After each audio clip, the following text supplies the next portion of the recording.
The CIA built this nuclear-powered Eagle drone, declassified in 2020, developed in the 60s at Area 51 according to claims. Project Al-Aquiline was one of the most unusual complex spying projects during Cold War. The idea was to create 12 bird-shaped drones powered by nuclear energy that could fly for up to a month. These drones were meant to be robotic spy planes and deliver secret items, but the project was never finished. The CIA wanted Aquiline to be the first uncrewed system for gathering intelligence. Its goal was to gather information in areas where access was restricted secretly. And the drone, designed by McDonnell Douglas, a defense company known for fighter jets, was very different from the company's usual aircraft. Aquiline was a small drone meant to be kept as close to bird-like size as possible, 5 feet long, 7.5 feet wide, and the takeoff weight of 83 pounds, so it's pretty heavy, under the constraints of Times technology. A silent 3.5 horsepower, 4-cycle engine would give the drone a speed of 47 to 80 knots and an endurance of 50 hours and 1,200 miles. Aquiline's maximum altitude was estimated 20,000 feet. CIA file reports, and there's a link here for that. Nuclear power was supposed to make Aquiline fly even further. The CIA suggested adding a system that would use the heat from decaying radioactive materials like plutonium to create electricity. This system, made for deep space missions, would allow the drone to stay in the air for up to 30 days or travel 36,000 miles. Aquiline was built to carry cameras as spy equipment. It could take photos from a lower height up than the U-2 spy plane and collect electronic signals from radios, radar, and other devices for later study. The CIA described Aquiline as a small bird-like surreptitious vehicle with sufficiently small acoustic, visible, and radar cross-section to permit it to operate in the natural physical signal environment of living birds. Radars and human sentries at sensitive sites would mistake Aquiline for a bird and pay little attention to it. Aquiline would be launched, controlled, and brought back by mobile teams on the ground, and these teams could operate Aquiline from areas near the Soviet Union or China, like Taiwan, Turkey, Norway, or other places, to make sure the drone could fly over enemy land for a longer time. The small drone would send its data to the modified DC-6, later switched to the U-2R spy plane flying nearby, and this way the drone would not need to carry its data storage, since storage at the time was bulky and heavy, using punch cards, tape, or large hard drives, which would use up too much weight and power. The bird drone was supposed to be developed at Area 51, with various documents listing the personnel requirements and what it would take to regularly fly engineers to and from the mysterious base. The program was top secret, with access doled out on a strictly need-to-know basis. The program was so secret that it recommended personnel be recruited 2 years before the first flight to ensure enough personnel could pass the necessary security checks.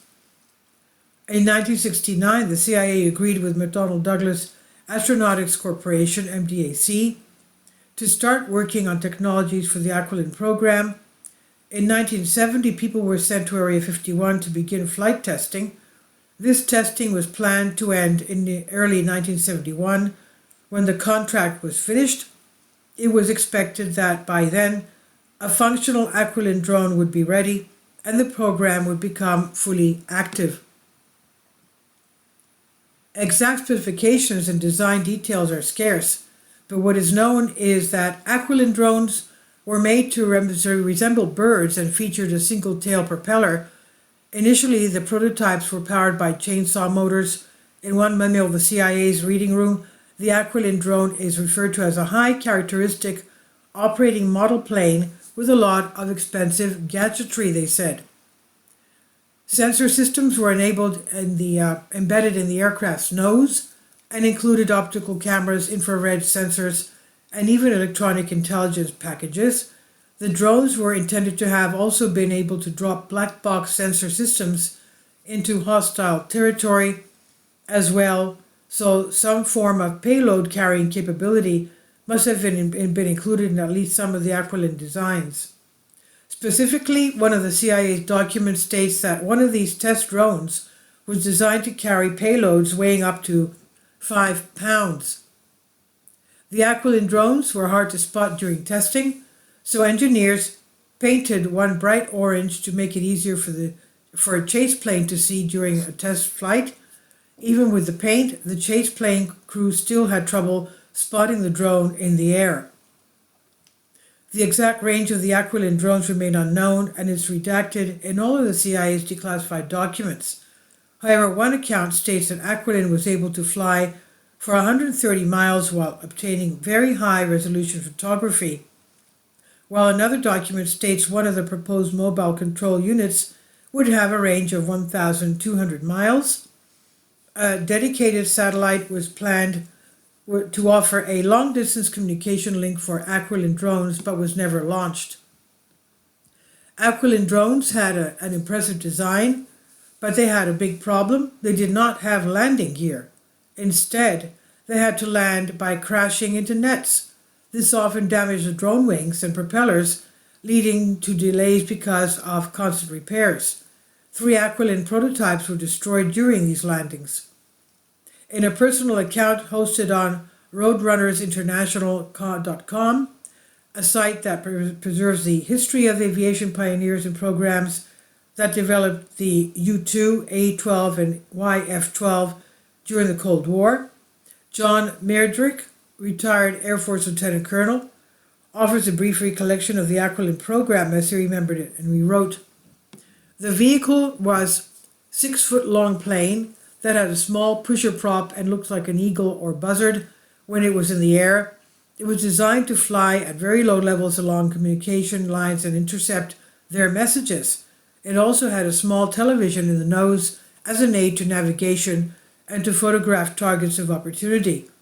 There were several successful flights, some crashes, reasons unknown, and some lousy landings," he said. It's unclear why Aquilin was cancelled. It was meant to be a very complicated program dealing with issues like stealth, data transfer, and propulsion in a tiny design. Using a nuclear power source would have made it even more complicated, and the technology of the 1960s might not have been enough to handle it. Aquilin also depended on a trick, and if the Soviets or Chinese discovered it, their anti-aircraft weapons or MiG jets could have easily shot it down. In the end, Aquilin was just an idea held by a few people in the intelligence community. If the rumors are to be believed, there's a chance an example or two of Aquilin still exists among the other strange birds caged up in the darkness of Area 51. And this is on Hows and Whys by Vicky Verma. Please leave your comments and thank you for your support. My Patreon account.